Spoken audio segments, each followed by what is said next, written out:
Olá, irmãos e irmãs em Cristo. Venho aqui hoje gravar para vocês mais um vídeo no meu canal revelando as profecias da Bíblia. E hoje eu gravo para vocês mais uma lição da Escola Sabatina. A luz brilha na escuridão. E para falar sobre essa lição de hoje, povo de Deus, precisamos fazer uma oração. Sem a oração, a gente não faz nada antes de falar da palavra de Deus. Então, por isso, vamos fazer uma oração. Mas, primeiramente, povo de Deus, me ajude nesse canal. Se inscreva no meu canal aqui do YouTube. Se inscreva no meu canal. Ative o sininho de notificação para receber todos os meus vídeos. Deixe seu like e me ajude e me fortaleça aqui no YouTube, povo de Deus, para que eu possa montar bastante conteúdo para vocês sobre a palavra de Deus. Vamos orar para fortalecer a nossa fé. Querido Deus e Pai, muito obrigado por este dia, Senhor, o dia do Senhor que começou hoje no pôr do sol e que termina amanhã também no pôr do sol. Por isso, meu Deus, escolho esse dia para pregar para o povo, para pregar para os irmãos e para as irmãs em Cristo. Que a Tua palavra, Senhor, tem que penetrar no coração deles, para que eles possam saber que, para eles saírem da escuridão, querem ir para a luz, o primeiro amor, para voltarem a aceitar Jesus Cristo como seu Salvador. Por isso, meu Deus, peço claramente a Ti que eu seja seu servo na noite de hoje, nesta pregação, para que eu possa mostrar para todo mundo, Senhor, a Tua palavra. Tudo isso peço e clamo em nome do meu Salvador Jesus Cristo. Amém. Vamos lá, povo de Deus. A luz brilha na escuridão. O verso para memorizar, a lição número 3. Jesus respondeu: ainda por um pouco a luz está com vocês. Andem enquanto vocês têm a luz, para que não sejam surpreendidos pelas trevas. E quem anda nas trevas não sabe para onde vai. João capítulo 12, versículo 35. A lição de sábado. No Apocalipse, o diabo é retratado como um dragão e como uma serpente. Apocalipse 12, 9. Vamos abrir em Apocalipse 12, 9. Vamos lá, abrir no último livro da Bíblia, lá no Novo Testamento. Apocalipse capítulo 12, versículo 9. Ela fala da grande batalha que houve no céu. Satanás e seus anjos brigaram com os anjos de Deus, com os anjos de Jesus. Capítulo 12, versículo 9. E foi expulso o grande dragão, a antiga serpente que se chama Diabo e Satanás, o sedutor de todo o mundo. Sim, foi atirado para a terra, e com ele os seus anjos. Quer dizer, ela batalhou contra o Senhor, e seus anjos acabaram expulsos do céu. Ele é um dragão porque deseja destruir o povo de Deus, e uma serpente porque usa todas as suas mentiras para enganá-lo. Nos anos após a morte de Cristo, milhares de pessoas foram torturadas, jogadas a leões e queimadas na fogueira pelo Império Romano, por se recusarem a adorar as divindades do Império. Diante do castigo cruel, muitos permaneceram fiéis. O Evangelho continuou a se espalhar e a Igreja cresceu. Com o resultado, Satanás mudou sua estratégia. Muitos pagãos foram batizados, mas sem instrução completa na verdade bíblica. O erro inundou a igreja à medida que os líderes misturavam as verdades das escrituras com os costumes populares. O quarto e o quinto século foram uma época de concessões, quando prelados da igreja misturaram práticas pagãs com os ensinamentos cristãos. No entanto, nos momentos mais difíceis, Deus esteve com seu povo. Eles encontraram Jesus, o caminho, a verdade e a vida, e pelo poder do Espírito Santo ficaram firmes diante da pressão esmagadora para renunciar às suas convicções. E eles foram leais à vontade de Deus e defenderam com bravura a verdade de sua palavra. E esta lição foi baseada no capítulo 3 do Grande Conflito. No grande conflito, vocês não deixem de ler. Cara, da serva Ellen G. White estava falando, cara, da batalha, cara, entre o bem e o mal durante as épocas e que vai persistir ainda e não terminou a batalha do bem contra o mal. Cara, vai ter a grande tribulação nos tempos finais. Cara, será a última batalha. O que essa lição de sábado nos ensinou? Que Satanás, cara, depois que foi expulso do céu, ele e seus anjos, cara, continuaram a obra que eles queriam fazer lá no céu, que eles fizeram aqui na terra, cara, de convencer as pessoas, cara, a andar no caminho deles. Cara, por isso que está essa perdição, cara, de pessoas, cara, que vivem no momento de hoje. Bebedeira, balada, droga, cara, não querem saber de nada, só quer saberem de festa, cara, porque é obra diabólica. Estão longe da verdade, cara, estão longe da luz. Estão do lado da mentira e da escuridão. É muito sério isso, povo de Deus. É muito difícil, cara, de várias pessoas que existem no mundo de hoje, de converter as pessoas. Cara, de saber, cara, as palavras para ser colocadas para convencer uma pessoa a se converter. Porque tem muitos pastores, padres, bispos que tentam converter as pessoas, mas não sabem. Não sabem colocar as palavras certas. Não sabem, cara, falar de Jesus para aquela pessoa. Cara, já atacam pessoas na rua. Ah, você não presta. Cara, você está nesse caminho porque você não vale nada. Cara, você tem que sair desse caminho. Não é assim que funciona. Cara, você tem que encontrar uma pessoa na rua, chegar até ela, cara, e apresentar Jesus para ela. Apresentar a vida de Jesus aqui na terra. Ele fala, independentemente da vida que ela leva, mesmo assim, Jesus o ama. Que Jesus aceita como ela é.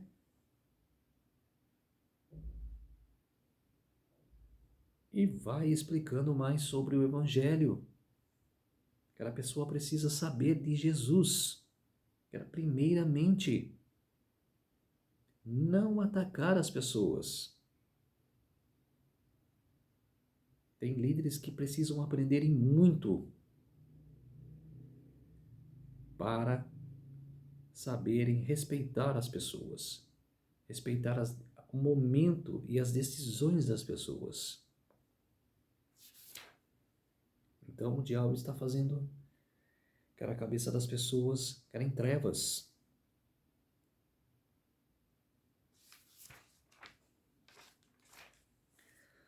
A lição de domingo. Concessões. A estratégia sutil de Satanás. A pergunta número 1. Qual é a diferença entre o caráter de Jesus e o de Satanás? O que Jesus diz é verdade, porque ele é o autor da verdade, o qual procede de um Deus sábio, amoroso e onisciente, que é o fundamento da realidade e da verdade. Por outro lado, Satanás é mentiroso e pai da mentira. Ele usa enganos, desinformações e distorções da verdade para desviar o povo de Deus. E ele enganou Eva no Éden, mudando a verdade, criando dúvidas e negando abertamente o que Deus havia dito. A declaração de Satanás é certo que vocês não morrerão.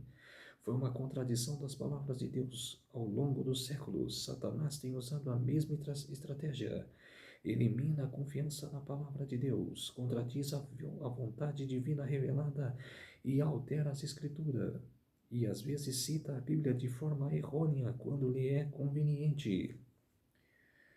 O que essa primeira versão diz? Ele está em Gênesis, capítulo 3. Jesus fala para Adão: de toda árvore você poderá comer, só não poderá comer da árvore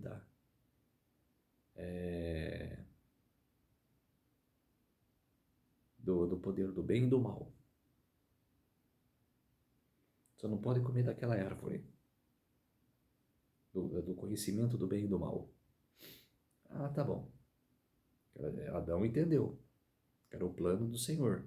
Era, como se diz, o que o Senhor queria que ele fizesse. E o que Satanás fez com Eva? Olha o que ele falou aqui. É certo que vocês não morrerão. Jesus falou para Adão: se você comer dessa árvore, você morrerá. Do conhecimento do bem e do mal. E o que Satanás falou aqui: vocês não morrerão. Pode comer à vontade, que vocês não morrerão. E os seus olhos serão abertos para conhecer, ou para ter o mesmo conhecimento de Deus. Olha só que mentira. Para mim, ali começou o espiritismo, que existe nos dias de hoje. No espiritismo fala que a alma não é, que a alma é imortal, que mesmo morrendo, você continua vagando pela terra, que eles nos chamam as pessoas, que eram os entes queridos das pessoas, e, e, e faz que o parente conversa com seu ente querido que já morreu. Isso é mentira. É os demônios personificando o parente da pessoa. Igual tem em Eclesiastes capítulo 9, fala, Salomão fala em Eclesiastes capítulo 9, os mortos não sabem de nada, não têm consciência de nada, estão debaixo da terra, eles não sabem de nada. Então, olha que mentira, que era que Satanás, desde o Jardim do Éden, começou ali o espiritismo, falando que Adão e Eva não iam morrer, que era esse começo do fruto proibido. A pergunta número 2. Que semelhança vemos nesses textos sobre a verdade das Escrituras? Qual é a mensagem central? Satanás bem sabia que as sagradas Escrituras habitariam os homens a discernir seus enganos e resistir ao seu poder. Foi pela palavra que o Salvador do mundo resistiu aos ataques dele. Diante de cada investida, Cristo apresentou o escudo da verdade eterna, dizendo: está escrito. Cristo apresentou o escudo da verdade eterna. Eu já li. Está escrito: para Satanás manter seu domínio sobre os homens e estabelecer a autoridade humana, deveria conservá-los em ignorância com respeito às Escrituras. A Bíblia exaltaria a Deus e colocaria o ser humano finito em sua verdadeira posição. Portanto, suas sagradas verdades deveriam ser ocultas e suprimidas. Essa lógica foi adotada pela Igreja de Roma. Durante os séculos, a circulação das Escrituras foi proibida. Sacerdotes e prelados sem escrúpulos interpretavam seus ensinos de modo de que favorecesse suas pretensões. Assim, o chefe da igreja veio a quase universalmente reconhecido como vicário de Deus na terra. Isso foi escrito por Ellen G. White, O Grande Conflito, páginas 39 e 40. Quer dizer que no século VI, Satanás usou a Igreja Católica Romana, que antes era a Igreja Católica Apostólica, que era criada por Jesus Cristo no ano 31, por Jesus e seus apóstolos. No século VI, foi abolida essa ideia. No século VI, a Igreja Apostólica Católica virou a Igreja Apostólica Católica Romana. o chifre pequeno de Daniel, capítulo 7. Não tinha 10 chifres na profecia de Daniel, que era no quarto animal, que é Roma? 10 chifres. E diante desses 10 chifres subiu um pequeno, que era o chifre pequeno, que abateu a 3. Eu vou chegar nessa lição. Cara, eu vou chegar mais para frente nessa lição, cara, no Apocalipse 13, cara, que eu vou fazer no Desvendando o Apocalipse. Eu vou explicar mais sobre por que esse chifre pequeno abateu a 3 chifres, que ele ficou 7. Ele dominando os 7 chifres.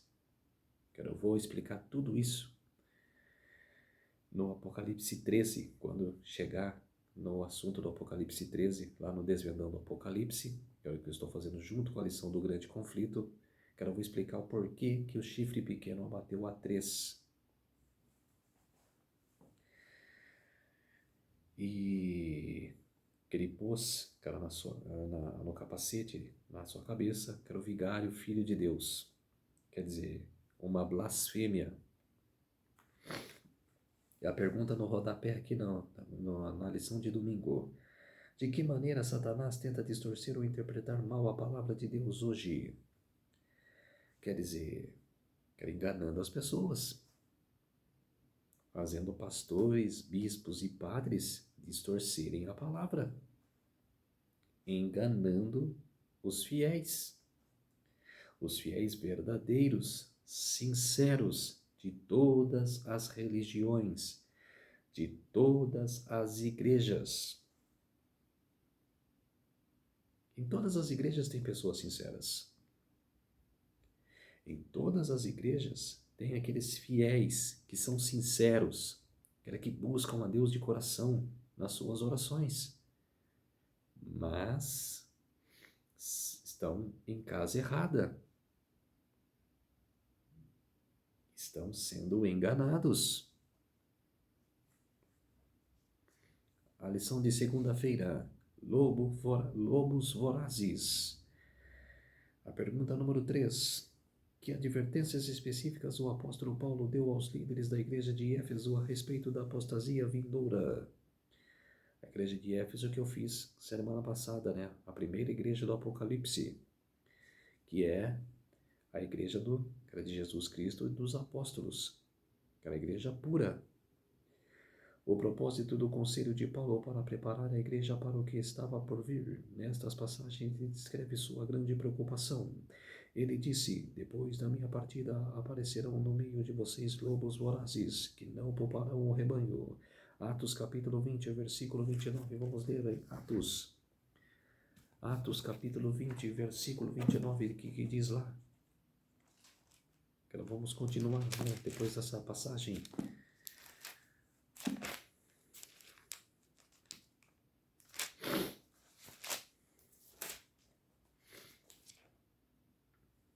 Atos capítulo 20, versículo 29. E eu sei que depois da minha partida entre vós penetrarão lobos vorazes, que não pouparão o rebanho. O versículo 30 agora: e que dentre vós mesmos se levantarão homens falando coisas pervertidas para arrastar os discípulos através deles. Portanto, vigiai, lembrando-vos de que por 3 anos, noite e dia, não cessei de amonestar com lágrimas a cada um. Agora, pois, encomendo-vos ao Senhor e à palavra da sua graça, que tem poder para vos edificar e dar herança entre todos que são santificados. De ninguém cobicei prata, nem ouro, nem vestes. Vós mesmos sabeis que estas mãos serviram para que me necessário a mim e os que estavam comigo. Quer dizer, o alerta de Paulo, que era para a igreja de Éfeso. O alerta de Paulo, que era para a igreja. Que era falando que depois dele, viriam lobos vorazes, que ele disse que queriam distorcer a palavra, que iam distorcer a palavra.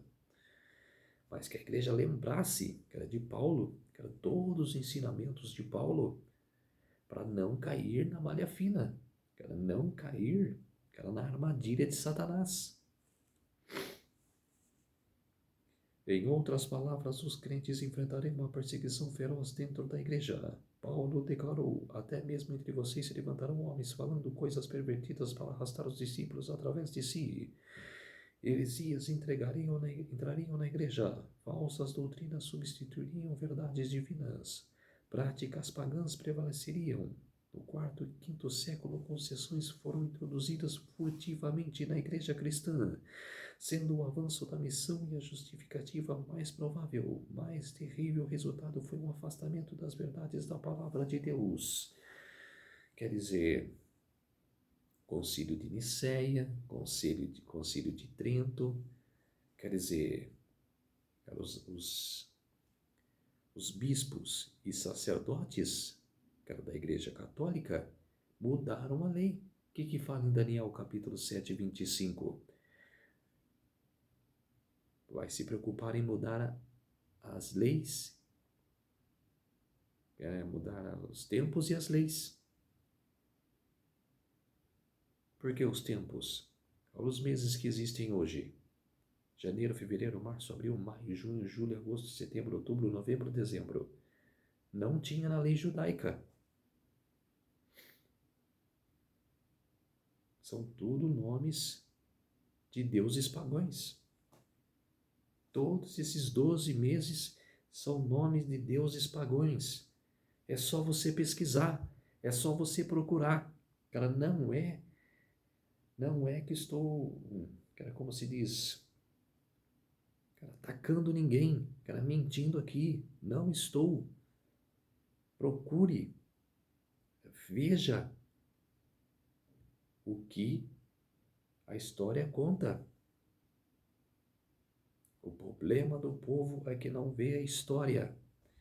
Ah, mas não tem isso na Bíblia.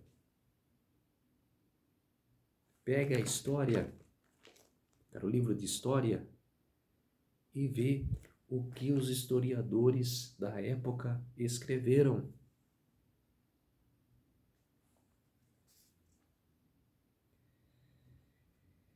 E a igreja se apostatou. A igreja se apostatou, ela mudou os tempos e as leis. O que mudou na lei? Os 10 mandamentos. Tirou o segundo mandamento, que proibia cultivar imagens de esculturas, que era de adorar imagens de esculturas. E quarto mandamento: lembra-te do dia de sábado para santificar, que era o dia de hoje, da sexta-feira do pôr do sol até o sábado do pôr do sol, que era o sábado santo, o dia que devemos adorar ao Senhor, especificamente. A pergunta número 4, leias. Pergunta número 4 fala: como o apóstolo Paulo descreveu a apostasia vindoura? A que características deviam estar atentos? Paulo disse: o ministério da iniquidade já opera. É significativo que mesmo nos dias do apóstolo houve um afastamento gradual da verdade a respeito da obediência à lei de Deus, e esse afastamento aumentaria nos séculos posteriores. Em oposição ao segundo mandamento, ídolos foram introduzidos no culto cristão. Por milênios, os ídolos estiveram na vanguarda das religiões pagãs. Para tornar o cristianismo aceitável aos pagãos, divindades pagãs foram chamadas de santos. O domingo, dia de adoração ao Deus Sol, foi adotado como dia de adoração cristã em honra da ressurreição. Esse falso dia não sancionado na Bíblia prevalece ainda hoje. E a igreja evangélica está no calcanhar da igreja católica. Os evangélicos criticam, pisam na católica, mas eles estão segurando no calcanhar da igreja católica. No documento de 1890, no documento católico fala: nós admiramos os adventistas, aquele que fala que o dia do Senhor é o sábado, e eles estão certos. Mas nós, os católicos, mudamos pela autoridade da nossa igreja o dia de guarda, do sábado para o domingo. Aí vem a tiração de sarro com os evangélicos. E os evangélicos nos copiam, guardando o primeiro dia da semana. Quer dizer, o que vocês entendem? Que eles exaltaram os adventistas, que guardavam o sábado, quer que o adventista tinha razão. Só tiraram sarro dos evangélicos, que guardam o domingo, que eles estão pegando no calcanhar da católica. Estão pegando no calcanhar da católica. Acordem, evangélicos, acordem. Olhem os seus próprios narizes. E enxergam a verdade que está diante de seus olhos. Pratique mais a Bíblia. Preste atenção nos mandamentos.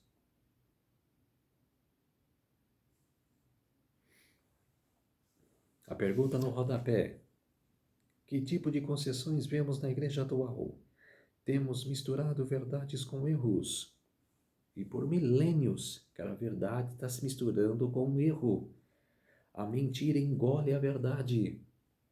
Hoje, no mundo e dentro das igrejas. Desperta, igreja. Desperta antes que seja tarde. Que igreja que eu estou falando? De nós mesmos. Nós somos a igreja. Nós somos a igreja. Temos que despertar. Acordar para a verdade. Lição de terça-feira. Protegidos pela palavra. Pergunta número 5. O que nos protege contra os enganos de Satanás? A Bíblia é a revelação infalível da vontade de Deus. Ela apresenta o plano do céu para a salvação da humanidade. Uma vez que toda a Escritura é inspirada por Deus, ela é útil para o ensino, para a repreensão, para a correção, para a educação na justiça. 2 Timóteo, capítulo 3, verso 16. Vamos para 2 Timóteo, capítulo 3 e o verso 16. Toda a Escritura é inspirada por Deus e útil para o ensino, para a repreensão, para a correção, para a educação na justiça, a fim de que o homem de Deus seja perfeito e perfeitamente habilitado para toda boa obra. Quer dizer, temos que obedecer à lei de Deus. Temos que ser perfeitos a obedecer à lei de Deus.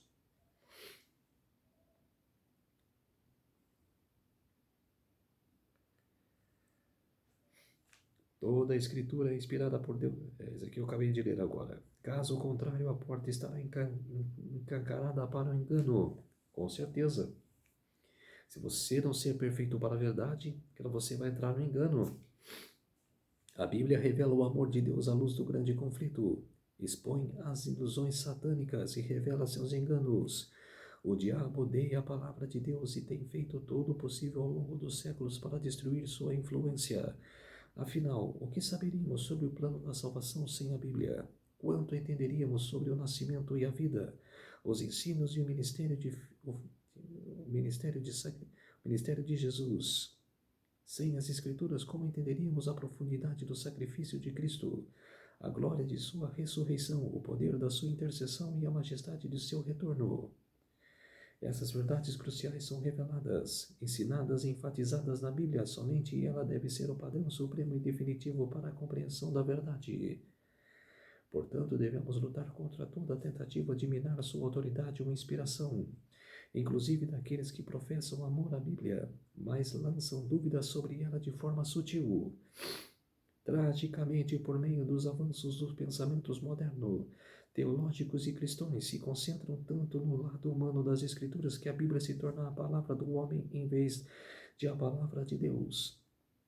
Alguns argumentam que a Bíblia são os escritos de reis, pastores, pescadores, sacerdotes, poetas e outros que compartilharam suas concepções acerca de Deus, da natureza e da realidade da melhor forma que sua época e lugar as compreenderiam. Se isso fosse verdade, por que ainda nos importaríamos com o que essas pessoas pensavam? Ou porque suas crenças seriam as nossas esperanças de eternidade? A pergunta no rodapé: que revelações o salmista nos deu a respeito do significado da palavra de Deus no plano da salvação? Que devemos respeitar os mandamentos, guardar os mandamentos e de aceitar Jesus em nossas vidas. É o plano da salvação. A lição de quarta-feira: raciocínio humano separado das Escrituras. O Espírito Santo opera através da nossa mente. Ele nos convida a explorar os mistérios do universo. No entanto, a clareza e agilidade do raciocínio humano é incapaz, por si só, de descobrir as verdades das Escrituras. A verdade não é uma questão de opinião humana, mas uma questão de revelação divina. A pergunta número 6. Qual é a estratégia satânica do engano? Um dos enganos mais eficazes do diabo é nos levar a crer que o raciocínio humano, sem a ajuda do Espírito Santo ou sem a base da palavra de Deus, é suficiente para entender a vontade divina. Pode haver um caminho que pareça certo para nós, ou mesmo para as culturas inteiras, mas pode ser totalmente errado aos olhos de Deus. Alguns anos atrás, minha esposa e eu decidimos fazer uma trilha na floresta perto do hotel que estávamos.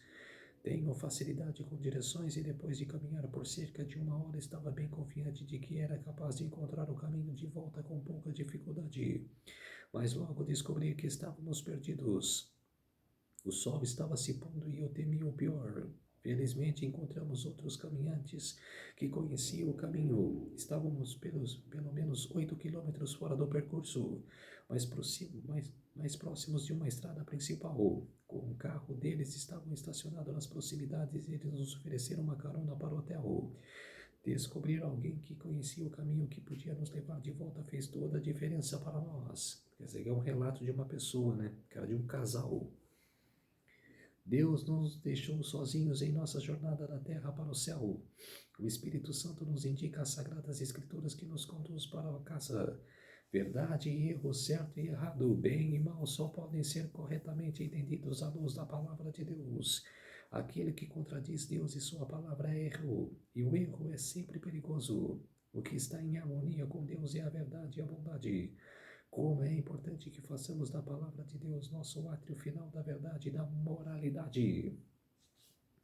A pergunta no rodapé: por que a mente humana sem a ajuda do Espírito Santo é incapaz de descobrir a verdade? A razão nos ajuda a entender a revelação. Daniel 2 fala da história do mundo desde Babilônia até o fim. Como esta profecia atrai raciocínio humano?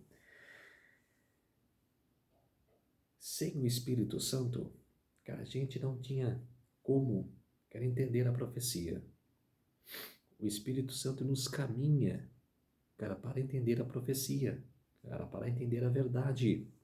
Sem o Espírito Santo em nossas vidas, não saberíamos o caminho e nem o caminho da verdade. Para entender as profecias, para entender as verdades da Bíblia. E sobre Daniel capítulo 2, que fala da história humana, desde Babilônia até os dias de hoje, do profeta para frente, que devemos entender a profecia. Tem pastores que distorcem isso, cuidado. Já que eu falei de Mateus capítulo 7, não os conheço, afaste-se de mim. Ah, Senhor, mas fiz milagres, expulsei demônios em seu nome, fiz maravilhas em seu nome. Saia de mim, não vos conheço. Cuidado. Estudem esse capítulo e se convertam dessas palhaçadas que vocês estão fazendo dentro da igreja, desses ensinos maldosos, desses ensinos que contradiz contra a Bíblia. Cuidado. A lição de quinta-feira: batalha pela mente. A pergunta número 7, de acordo com Paulo, quem cegou o entendimento dos incrédulos? Como o entendimento pode ser aberto? Quem está por trás das obras das trevas? Quem lidera a obra da luz? A palavra grega para o entendimento nesta passagem é noema, significa literalmente percepção ou capacidades mentais. O comentário bíblico adventista do sétimo dia esclarece: a batalha entre Cristo e Satanás é pela mente do ser humano,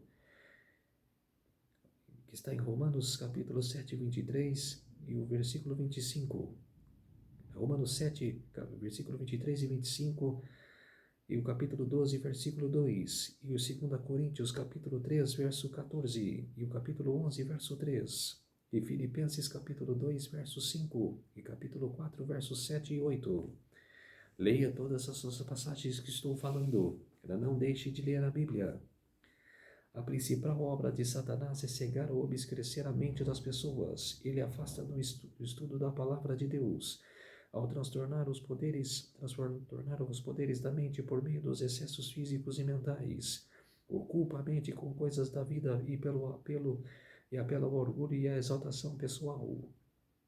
Os perdidos não eram incapazes de conhecer a verdade.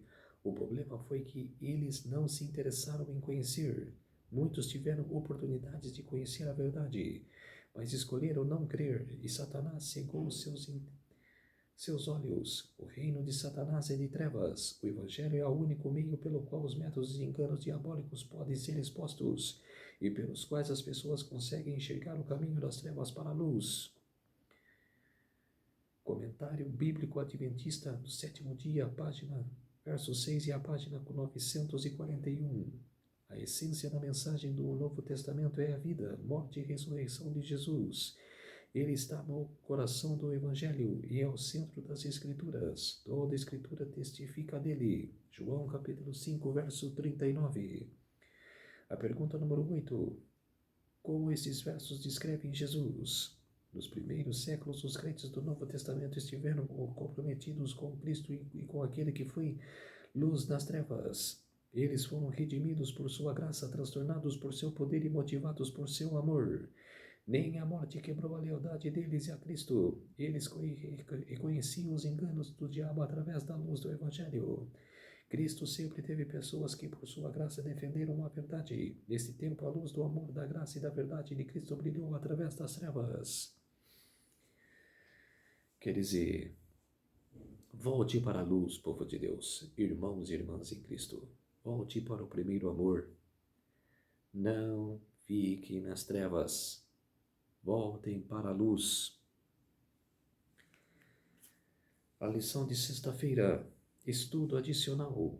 O mesmo espírito de ódio e a oposição à verdade tem inspirado os inimigos de Deus em todos os tempos, e a mesma vigilância e fidelidade têm sido exigidas de seus servos. As palavras de Cristo aos primeiros discípulos se aplicam aos seus seguidores que vieram no fim dos tempos. Que porém vos digo a todos, vigiai. Está em Marcos capítulo 13, verso 37. Quem escreveu foi a serva do Senhor Ellen G. White, do Grande Conflito, página 44. Em muitos lugares, especialmente onde as pessoas têm livre acesso à Bíblia, Satanás emprega outros meios para enfraquecer sua influência. Uma maneira eficaz de fazer isso tem sido os estudos de cientistas ou teólogos que assumem posições que aceitas mineriam a confiança na palavra de Deus. Por exemplo, embora o livro de Daniel tenha sido escrito mais de 500 anos antes de Cristo, alguns o datam em meados do segundo século antes de Cristo. Eles argumentam que o livro deve ter sido escrito nesta época, caso contrário, o profeta estaria dizendo em precisão o futuro, e isso estaria além da capacidade do profeta. Portanto, argumentam que Daniel não foi escrito quando diz que foi, mas séculos depois. Infelizmente, esta mentira sobre a Bíblia é uma das muitas que a erudição moderna procura impor. E mais infelizmente ainda, muitos aceitam esse erro porque afinal os estudiosos da Bíblia o ensinam. Não é de admirar que Paulo advertiu: examinem todas as coisas, retenham o que é bom. Está em 1 Timóteo, capítulo 5, versículo 21. 1 Timóteo não, 1 Tessalonicenses, capítulo 5, versículo 21. Quer dizer, que era Paulo está falando, que era para examinar as Escrituras, que examinem a verdade, que vocês encontrarão a verdade. Vamos orar, povo de Deus. fiéis de Cristo. Meu Deus, muito obrigado por esta pregação, Senhor. A terceira lição da escola sabatina, que estava explicando que a luz tem que entrar no povo de Deus. Deve entrar no coração de todas as pessoas fiéis ao Senhor, meu Pai. Que elas têm que encontrar a luz, sair da escuridão, sair das trevas desta vida. Voltem para a luz. Por isso, meu Deus, muito obrigado por fazer esse servo, Senhor, o seu servo essa noite, para que eu pude, Senhor, quero pregar a palavra, fazer o alerta, quero mandar a mensagem para todos, Senhor, para que todos que assistirem esse vídeo penetrem a palavra do Senhor no coração deles. Tudo isso agradeço e peço em nome do meu Salvador Jesus Cristo. Amém. Então, povo de Deus, voltem para a luz. Saem da escuridão, saem das trevas, voltem para a luz. Aceite Cristo como seu Salvador. É essa mensagem que eu deixo nesse dia do Senhor. Um feliz sábado a todos e até o próximo vídeo. Tchau.